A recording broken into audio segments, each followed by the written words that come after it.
Most leadership teams sit down at the beginning of a new regime, say a new CEO comes on board, and they'll go and do an offsite. I just did this recently with a international food brand and the CEO of that brand.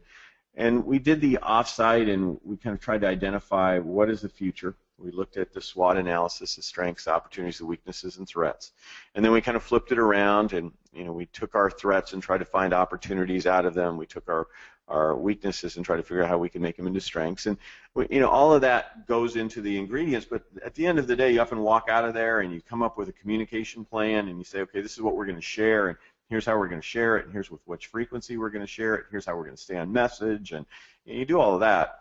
But Mercedes did something a little bit different than what I've seen in many other situations. They literally had an artist there depicting what they were assessing. So if you look at the current state and the strengths and weaknesses and the opportunities and threats of the current state, they identify that on the left side of your screen as you look at it.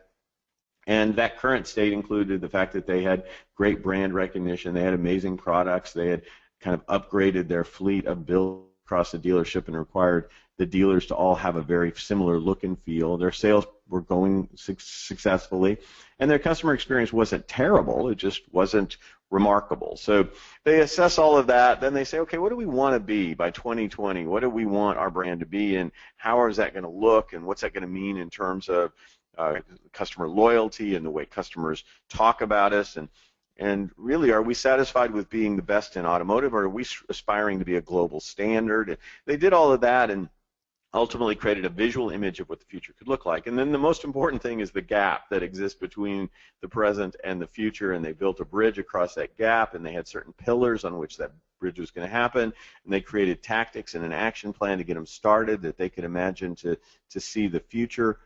They would develop internally customer experience champions. They would start mapping that customer journey. All those things are outlined in this map.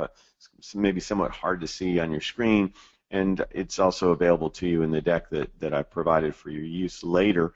Also, it's available on a website called driventodelight.com if you're interested in looking at it there. So suffice it to say, they created a visual depiction, and then they used this depiction over and over again.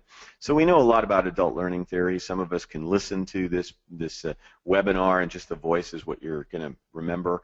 Others of you are going to need the visual representation, but most of us learn through a multitude and multifactorial, multisensorial approach. So being able to depict it in imagery as well as articulate it verbally is what it takes to help people see it. And the more you present this visual map, and the more you say, okay, this is our initial view of it, but what else do you think we need on the action plan? Or in this big truck, this semi-truck on the bottom of the page, it says get rid of. What do you think we're going to also have to get rid of in order to make space for or give you room to achieve what we want to have happen? You just can't constantly add more and more to people and expect them to achieve your high priority items.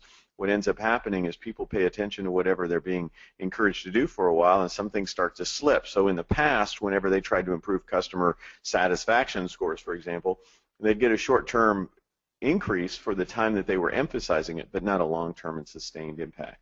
So suffice it to say, to make the vision seen, they made it seeable, not just made it articulatable through verbal word. They unified what was being said and what was being seen.